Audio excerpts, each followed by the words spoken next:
On a quiet afternoon in a respectable Chicago house, the sort of brick dwelling that sat solidly along Prairie Avenue, a curious adventure waited behind a forgotten lid. The lamps were not yet lit, the clock ticked in the hall, and a little girl named Martha McFarland found herself the sole guardian of rooms and stairways and all the secrets the house might hold. No one had planned for this. Grown-ups rarely planned for the exact moment when children step straight into mischief. Yet circumstances conspired. Her father was at his office, her mother at a meeting dedicated with perfect seriousness to the suppression of gambling by means of card parties. Her older sister had driven away in a carriage, laughing beside a young man whose visits had lately grown more frequent. The faithful cook enjoyed her day off, and the maid, Emmeline, whose duty it was to look after Martha, had asked permission to slip across the alley for a little talk that would surely last longer than she promised. Martha, delighted with her temporary kingdom, did not object. She even reminded Emmeline to lock the back door and take the key, for she herself would be upstairs, out of harm's way. So the bolt slid, the key vanished into Emmeline's pocket, and the last adult footsteps faded down the servant's stair. A deep, expectant silence settled over the house. Chapter 1. A Lonely Afternoon and a Tempting Attic. For a time, Martha entertained herself in thoroughly respectable fashion. She curled up on the sitting-room sofa with a new storybook, tracing the printed lines with her finger as she read. When her eyes grew tired, she set the book aside and took up her embroidery hoop, carefully drawing the needle through linen flowers that would one day decorate a cushion. But the stillness of the house seemed to press against her. The tick-tock of the clock slowed, the sunshine on the carpet shifted, and her thoughts began to wander.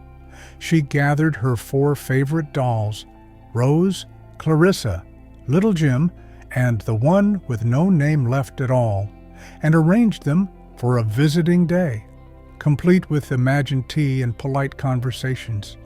Soon even that game lost its first sparkle. It was then that a memory floated up from some dusty corner of her mind. There was, in the very top of the house, a doll's playhouse that had not been used for months. It stood in the attic, neglected and surely in need of dusting and repair. At once, Martha's imagination leapt ahead. She pictured curtains hanging crooked miniature chairs overturned, tiny dishes dull with cobwebs. A sense of important duty stirred within her. With a quick, excited breath, she left the dolls exactly where they sat, mid-visit, and climbed toward the attic. The back stairway creaked beneath her small feet as she ascended past the bedrooms, past the linen closet with its neat stacks of sheets and towels, up to the door that led to the highest room under the roof. The attic greeted her with a warm, slanting light that fell through 3 dormer windows. Dust motes drifted lazily in the sunbeams. Around the walls stretched the familiar wilderness of stored belongings. Trunks lined up like silent travelers who had missed their train, boxes filled with forgotten treasures, rolled carpets, pieces of furniture whose legs had broken or whose fashion had passed, bundles of clothing wrapped in old sheets. The air smelled faintly of cedar, mothballs, and the peculiar sweetness of things that have not been touched in years. Martha stepped carefully between piles, scanning for her little playhouse. For a while, she saw only the jumble of grown-up objects, but at last, tucked near the great central chimney, there it was, the small wooden house, once beloved, now dust-covered. She dragged it into the open with a grunt of effort and began brushing cobwebs from its roof. In shifting it, she uncovered another object, one she had nearly forgotten, a large black chest standing just behind the doll's house, its sides studded with tarnished brass nails that glinted dully in the afternoon light. It had an air of mystery about it, as if it held its breath even while it stood motionless. At once she remembered the story her mother had once told her. The chest had come years earlier from Italy, sent by her Uncle Walter, the wandering member of the family, whose letters arrived from strange places with tales of hunting and travel. He had sent the box with solemn instructions that it was not to be opened until he returned. No key had been included. Then, on a later journey in Africa, Uncle Walter had disappeared while hunting elephants and had never been heard from again. The chest had remained in the attic ever since, its lock unopened, its contents unknown. Martha regarded it with new attention. It was larger than her mother's biggest traveling trunk, heavy and uncompromising. She pushed against one end, but it would not budge. There, in the center of the lid's front edge, was the brass mouth of a lock, dark with age and shaped for a sizable key. The old curiosity that lives within nearly every child, and, if we are honest, within most adults too, rose swiftly in her. What secrets might lie inside? Perhaps there were silks from faraway cities, or gleaming foreign coins, or weapons from distant battlefields. Perhaps there were letters, photographs, or mementos of lands she had only read about. The possibilities fluttered in her mind like the pages of her storybook, caught by the wind. "I do not think Uncle Walter will ever come back," she thought slowly. She had heard her father once remark, in a grave tone, that an elephant might have trampled him during a hunt. If that was so, then the instructions about the chest seemed to have lost their owner. Surely, if he were gone forever, the mysteries he had left behind belonged, in some measure, to the family he had left behind as well. If only there were a key. She stood staring at the lock when a new idea lit her face. Downstairs, tucked on a high shelf inside the linen closet, rested a large wicker basket crammed with old keys of every size and shape. Her father had collected them there whenever a door was replaced or a lock changed, tossing the leftovers into a jumble. She had rifled the basket once or twice out of boredom, marveling at the ornate handles and the strangely cut teeth. Perhaps, just perhaps, one of them would fit. With the thrill that comes from embarking on a secret enterprise, Martha hurried down the stairs, her heart beating faster. She paused at the linen closet long enough to drag the heavy basket from its shelf, the metal keys clinking and chiming within. Then she lugged it back up to the attic, a determined little figure laboring beneath the weight her curiosity gladly bore. Chapter 2. The Key That Turned and the Lid That Lifted. Martha settled herself cross-legged before the black chest and plunged both hands into the sea of keys. They spilled over her lap in a glittering, disordered heap, iron and brass, long-necked and stubby, some with delicate engraved bows, others blunt and utilitarian. She began methodically. Each key was tried in the lock in turn. Some were far too large, their shafts refusing to enter at all. Most were too small, rattling uselessly within the keyhole. A few slid halfway in, but refused to turn. One, slimmer than the rest, went in with alarming ease and stuck so fast She tugged and twisted until her fingers hurt before it finally jerked free. The pile in the basket diminished. The space beside her grew crowded with rejects. At last, near the bottom of the basket, her fingers closed around a heavy, oddly shaped key of tarnished brass. Its teeth were cut in an unfamiliar pattern, its handle rounded like an old coin. It felt right in her hand, as if it had waited years for this very moment. Her breath caught as she guided it toward the lock. The key slid in smoothly, the way a thought slips into place. For a heartbeat she hesitated, half afraid of what might happen, half afraid nothing would happen at all. Then, with both hands, she twisted. A firm, satisfying click answered her effort. Martha flinched, not from fear, but from the sharpness of the sound in the quiet room. Before she could gather herself, the chest reacted as if under its own power. The heavy lid sprang upward, assisted by some internal spring long dormant, and rose high enough to remain open. Dust puffed from the hinges. The air around her seemed to stir with a breath that was not her own. For an instant she leaned over the edge, peering into the dim interior. The sight that met her eyes startled her so violently that she jerked her head back and scrambled to her feet. Inside, something moved. From the depths of the chest, a figure unfolded, slow and deliberate, as if putting back on the shape of a man after being folded away like clothing.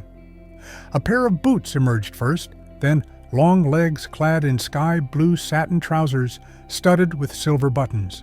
A red velvet jacket followed, its gold braiding dulled by dust. At last, a lean, sun-darkened face rose into view, framed by a wide-brimmed hat with a high-pointed crown, drooping with ribbons. The stranger stepped out onto the attic floor, straightened until his tall frame stretched to its full height, and raised his arms above his head in a luxurious stretch. Joints cracked softly. Then, with a flourish, he removed his hat and bowed deeply to Martha, who stood rooted, hands pressed against her mouth.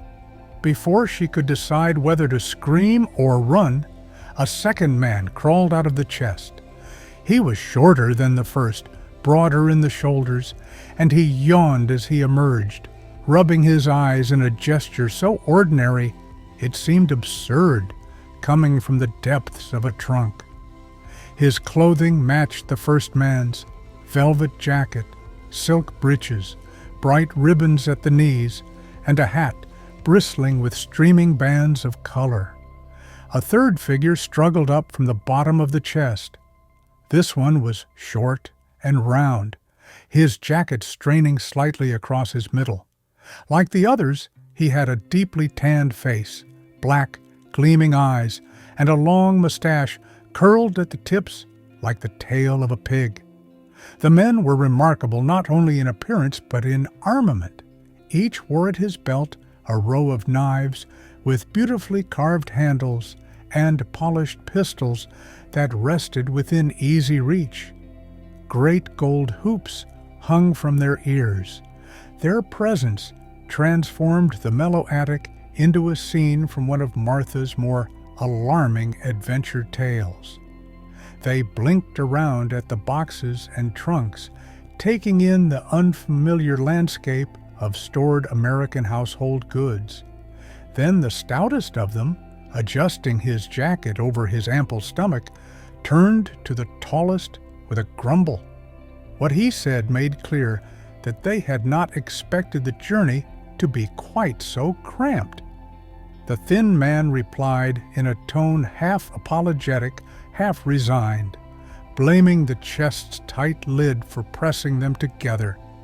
The middle-sized one rolled his shoulders and smiled languidly, declaring himself content after such long companionship. Martha watched and listened, gradually exchanging paralyzing shock for a nervous, fascinated alertness. When the middle-sized man casually produced a cigarette and set it glowing between his lips, her house-trained instincts woke. "You must not smoke up here," she blurted, finding her voice at last. "The whole house might catch fire." The man paused, turning toward her as if noticing her presence for the first time. Then he bowed with exaggerated respect, dropped the cigarette to the floor, and ground it out beneath his boot. "Since a lady requests it," he replied with gallant solemnity, "I shall obey." Relief and amazement mingled in Martha. They might be dangerous, but they were apparently polite. "Who are you?" she asked, still too astonished to feel properly afraid.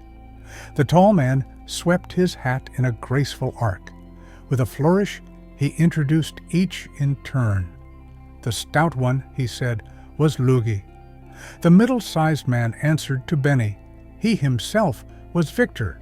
Together, they made up a band, indeed, a band of bandits from Italy. A chill ran through Martha that had nothing to do with the attic's temperature. Bandits, in her understanding, were the villains in adventure stories, men who robbed travelers, kidnapped the wealthy, and demanded ransom. Their wickedness gave heroes something to oppose. To find 3 of them standing on her attic floor was like seeing the pages of a book step bodily into her afternoon. They, on the other hand, seemed quite proud of the title. Victor assured her that there were perhaps no 3 bandits in all the world as fearsome as they. Luigi nodded gravely to confirm this, and Benny added a boast or 2 of his own. Martha, gathering what courage she could, informed them that wickedness was nothing to be proud of.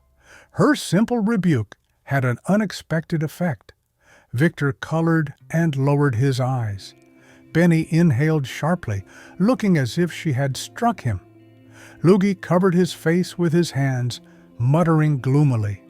They seemed genuinely pained to be called not merely wicked, but naughty, a word that in their ears carried an affront somehow deeper than accusations of crimes. Victor attempted to explain, in an injured tone, that wickedness was practically required by their profession. "How could one be a bandit?" he asked, "without being wicked?" It was practically in the job description. Martha, thoughtful as well as spirited, considered this. Then another notion occurred to her. They could not remain bandits here, she pointed out, because they were no longer in Italy. This was America. They were standing, in fact, on Prairie Avenue in Chicago, having been sent there by her Uncle Walter years ago and forgotten. The 3 men exchanged looks of utter dismay. They knew of America only from distant stories, many of them wildly inaccurate. To be transported suddenly across the ocean, without warning, into a land where their reputations meant nothing and their trade might not even exist, seemed to them a grievous injustice. Victor accused Uncle Walter, whom Martha explained had vanished while hunting elephants in Africa, of treating them badly. Luigi sighed over the fine reputations they had earned in their homeland. Benny wondered aloud how they would make a living if they could not rob travelers along mountain passes or haunt the forests with their pistols and daggers. Martha, who was a practical child, began suggesting new occupations. Chicago, she explained, offered many possibilities. One could operate electric streetcars, sell goods behind counters in splendid department stores, or even become an alderman, which seemed to her nearly the same as being a bandit, only with official permission. The 3 Italians looked horrified. They had no experience driving streetcars or folding shirts for customers. Their talents, they pointed out, lay entirely in the direction of robbery. The more respectable profession she proposed, the more distressed they became. At last, Benny, who could bear the thought no longer, declared passionately that they must not abandon their noble calling. A bandit, he insisted, is a bandit in his heart, regardless of which country he stands upon. Lugui agreed with tremendous solemnity. Victor, brightening, reasoned that if America contained many rich citizens, it must surely contain many opportunities for their particular trade. Martha, wringing her hands, protested that Chicago had already been robbed thoroughly in recent years. The bandits, unperturbed, declared that they would simply rob the robbers. Their experience, they said, gave them an advantage over amateurs. The little girl could not help exclaiming in despair, "Oh, why did Uncle Walter ever send you here?" They, in turn, pressed her for information. Why indeed had he? But there was no answer. With Uncle Walter lost in the African bush and no letters to explain his motives, the reason for their transatlantic imprisonment remained a riddle locked up with the very chest they had just escaped. Victor shrugged philosophically. If fate insisted on making them bandits in Chicago instead of Italy, then bandits in Chicago they would become. Though he confessed he would miss the picturesque hills of his native land. So long as they were true to their profession, he argued, they would have nothing to be ashamed of. The stout Lugui, fired by this speech, cried out that they should begin at once. There was, after all, a house full of objects around them, and as far as they knew, no one present but a single small girl to object. The stout Lugui, fired by this speech, cried out that they should begin at once. There was, after all, a house full of objects around them, and as far as they knew, no one present but a single small girl to object. Before Martha could protest, they had drawn their weapons with theatrical ferocity, knives glinting, pistols brandished, and announced that she must stand perfectly still, or suffer imaginary consequences. One of them, remembering his manners, assured her in a gentler tone that they would not, under any circumstances, harm a lady. The threats, he explained, were simply part of the bandit tradition. So, with much whispering of invented oaths and bending low in exaggerated stealth, the three Italian robbers tiptoed down the stairs, leaving Martha alone beside the open chest. Chapter 3. The Great Robbery of Prairie Avenue. The quiet that fell after their departure seemed louder than the clatter that had preceded it. Martha stood in the middle of the attic, trembling in every limb. She could still hear, in memory, the swish of ribbons and the click of pistol triggers. Somewhere below, in her parents' well-kept house, 3 foreign bandits prowled from room to room selecting treasures. She debated what to do. To run for help was impossible. The back door was locked, and the key rested snugly in Emmeline's pocket across the alley. The front door was bolted from within, as her mother preferred whenever the family was away. The telephone, a modern contrivance that stood in the hall, suddenly seemed very far away. Besides, whom would she call? To describe her situation truthfully, 3 Italian bandits had climbed from an old chest in the attic and were now robbing the parlor. Would surely cause the operator to think it a jest. So she did nothing at all except listen. Time stretched. The house, which had seemed so safe earlier, now creaked and sighed in unfamiliar ways. She imagined the bandits rifling drawers, toppling china, pulling pictures from the walls. She pictured them eating the cold chicken in the icebox with their fingers and flinging the bones over their shoulders. A little pang, half fear and half indignation, pricked her. At last, footsteps sounded on the stairs, slow, careful, and accompanied by the faint clinking of heavy objects.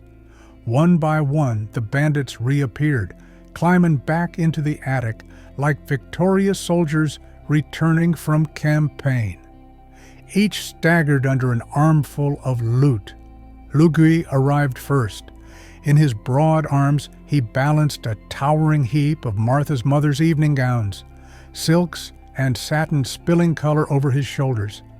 Atop this precarious pile he had placed, with the delicacy of a man handling precious treasure, a fresh mince pie filched from the pantry. He grinned broadly at Martha as he passed, leaving a trail of pastry crumbs behind him. Benny followed, carrying the family Bible, a copper kettle, a basket heavy with silver spoons and forks from the sideboard, and Martha's father's fur overcoat draped over it, all like a banner. He limped slightly where the kettle banged against his shin. Victor came last, bearing a brass candelabra, the parlor clock, and several fragile pieces of bric-a-brac which clinked together alarmingly as he walked. His eyes shone with delight.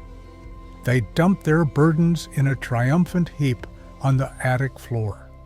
The pile looked like the aftermath of a very peculiar storm that had swept through the downstairs chambers, tossing valuables upward.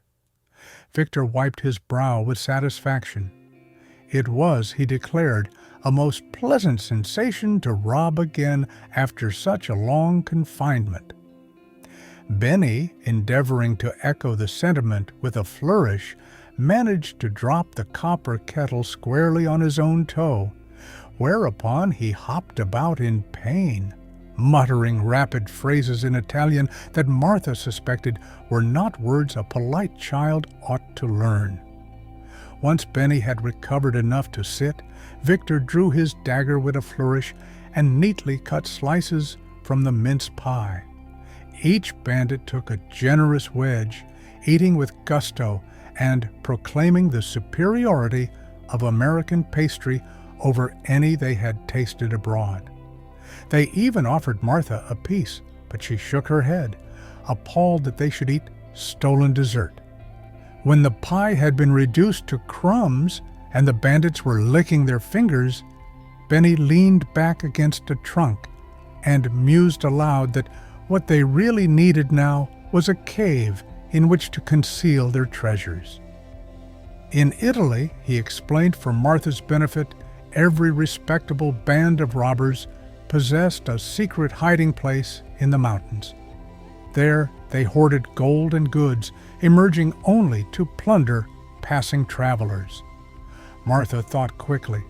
The only cave she knew by name was Mammoth Cave in Kentucky, which she had read about in a newspaper article.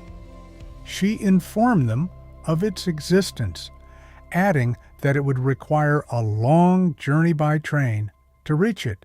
The idea of hauling the family Bible, 3 gowns, a kettle, and a mince pie tin all the way to Kentucky did not appeal to them.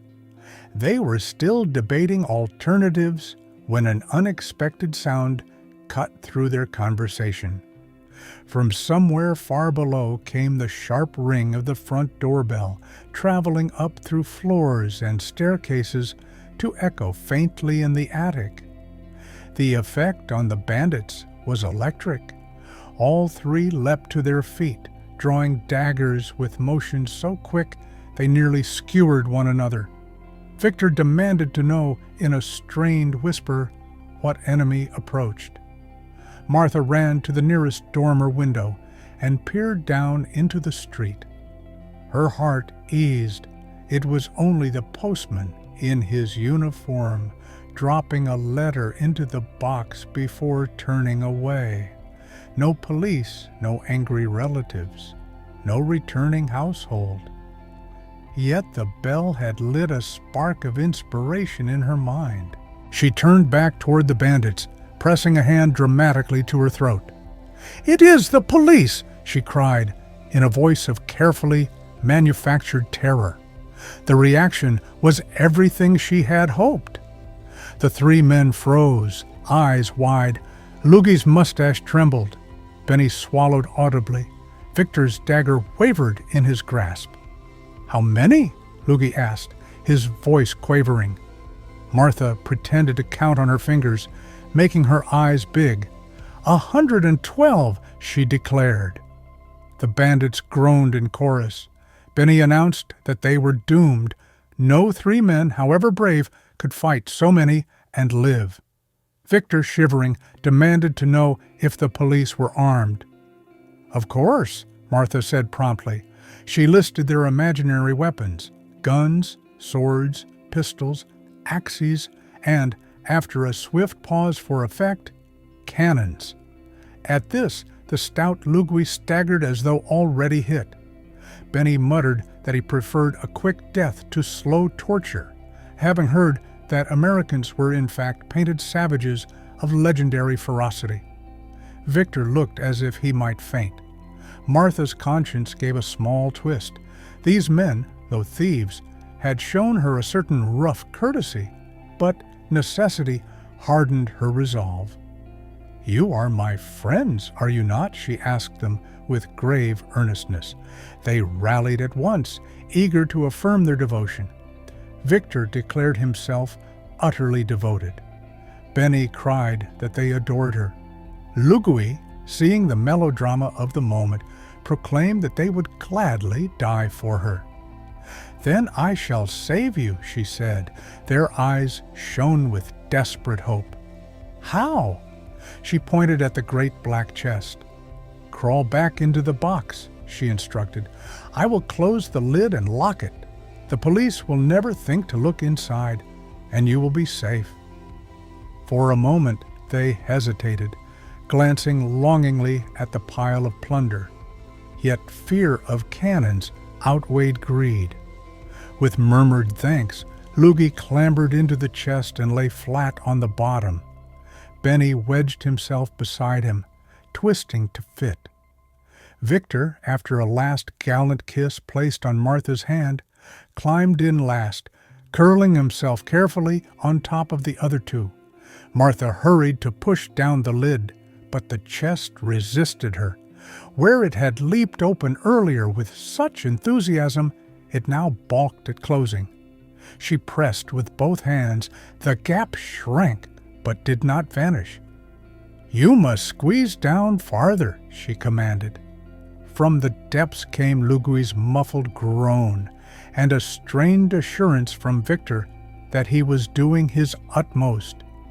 Benny's voice floated up, announcing that they had fit far more easily before when they had not recently eaten an entire mince pie. The dessert, he observed sorrowfully, occupied considerable space. Despite this complaint, they contorted themselves as best they could. Martha, summoning all the strength in her slight frame, climbed atop the lid and used her own weight as leverage. The hinges squealed. At last the lid settled fully into place with a decisive click. She slid down, seized the key still jutting from the lock, and turned it until the mechanism snarled shut. The chest, which moments before had belched forth 3 improbable visitors and half the contents of the McFarland house, now sat once more as a silent, inscrutable piece of furniture, its brass studs glinting. From within came only a faint, indistinct mutter that might have been, "'Tis so," or might have been an Italian sigh. Martha drew in a long breath, her heart hammering. The imaginary army of police faded from her mind. There were no sirens, no boots on the stairs, only the returning hush of the attic. She stood very still, listening. Nothing moved. Chapter 4. The Burden of Plunder and the Quiet Moral. When the echo of footsteps in her imagination had died away, and when she had convinced herself that the chest would not suddenly burst open again to disgorge its occupants, Martha allowed herself to consider the state of the attic floor. The heap of stolen goods lay where the bandits had abandoned it. Silks and satins draped over the rough boards, silverware glinting among them, the family Bible lying solemnly on its spine, the copper kettle dented by its earlier fall, the fur coat sprawled like a sleeping animal. The brass candelabra lay sideways atop the parlor clock, which, though jostled, still ticked with patient determination. All these things, she knew, must be returned to their proper places before anyone came home. Her parents would demand explanations if evening dresses were missing and the Bible had vanished. The housemaid would be cross if the mince pie was gone. There could be no mention of bandits. To describe what had actually happened would result in disbelief at best, and at worst in the conclusion that she had invented a tale to mask some mischief of her own. So, with a sigh that came from somewhere deep inside her small frame, Martha prepared to undo the grand robbery of Prairie Avenue, carrying each item back to the room from which it had been taken. It was slow work. The fur coat was heavier than it looked, dragging behind her like an animal being reluctantly led home. The silverware clinked in its basket with every step. The copper kettle banged her knees, echoing Benny's earlier misfortune. She brushed crumbs from the dining room floor and tried to reshape the pie into something resembling its former completeness, though there was no concealing the missing wedge. Up and down the stairs she trudged, her earlier thrill of adventure replaced by the weary sense that she had taken on a grown-up responsibility by opening something that should perhaps have been left alone. In the parlor, she restored the clock to the mantel, set the candelabra upright, and arranged the bric-a-brac as best she could remember. In her mother's bedroom, she smoothed evening gowns back into their wardrobes, brushing away attic dust and stray pastry flakes. She wiped fingerprints from the polished surfaces where the bandits' rough hands had left traces. The task took the remainder of the afternoon. By the time the sun slanted low and the shadows stretched long across the carpet, she had returned the last of the stolen items. Her arms ached. Her legs felt like they belonged to someone older. At last she climbed again to the attic, more out of obligation than curiosity, to return the key to the chest's lock and the basket to its shelf. The black box stood exactly as before, silent, heavy, closed. It might have contained winter blankets or moth-eaten curtains for all the evidence to the contrary. Martha hesitated only a moment before turning the brass key once more. This time she did not open the lid. She withdrew the key, feeling the weight of it, and placed it deep into the basket among the other keys, where it blended almost indistinguishably with the rest. Then she carried the basket back to the linen closet, slid it onto its shelf, and closed the door. When the household finally returned that evening, Mother flushed from her card party, Father carrying a briefcase of papers, Sister Nell merry from her drive, and Emmeline hurrying in with apologies for staying away so long, no one noticed anything amiss. The house smelled faintly of pie, the parlor clock ticked steadily, and the fur coat hung properly in its cupboard. Martha greeted them all with unusual meekness. She said nothing of bandits or chests or imaginary policemen. Yet whenever she passed the attic door in the days that followed, she felt again the weight of the brass key in her hand and heard echoing faintly the voices of Lugui, Benny, and Victor calling up from their cramped prison, "'Tis so." Years later, when she was grown and the chest had perhaps been moved or forgotten altogether, she would remember that afternoon as the turning point of a quiet lesson. Curiosity is a bright and necessary flame in a child, yet like all flames, it can scorch when it leaps beyond its proper place. The mysterious chest had tempted her imagination, and opening it had brought not treasure, but trouble. The duty of restoring what others had disturbed, the responsibility of silently putting right what her impulse had set in motion. She did not stop being curious. Such a thing would be neither possible nor desirable. But she learned to weigh that curiosity against prudence, to ask not only, "What might I find?" but also, "What might follow if I do?" And somewhere, in a story no one else could confirm, 3 Italian bandits, preserved in the dark of a musty trunk, dreamed of mountains and narrow roads, unaware that their brief afternoon on Prairie Avenue had taught a young girl a lasting respect for the boundaries around other people's secrets. For more stories that can help you relax, don't forget to like and subscribe.